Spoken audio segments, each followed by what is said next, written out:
जिन लोगों ने हमारी आयतों को झुटलाया और उनसे सरतावी की, उनके लिए न आसमान के दरवाजे खोले जाएंगे और न वो बहिश्त में दाखिल होंगे, यहां तक कि ऊंट सुई के नाके में से निकल जाए।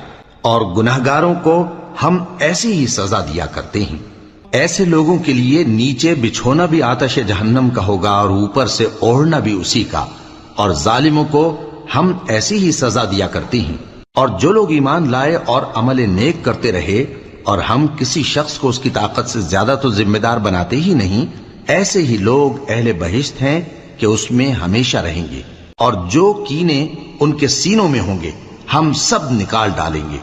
उनके महलों के नीचे नहरें बह रही होंगी और कहेंगे कि अल्लाह का शुक्र है जिसने हमको यहाँ का रास्ता दिखाया, और अगर अल्लाह हमको रास्ता न दिखाता तो हम रास्ता न पा सकते। बेशक हमारे परवरदिगार के रसूल हक बात लेकर आए थे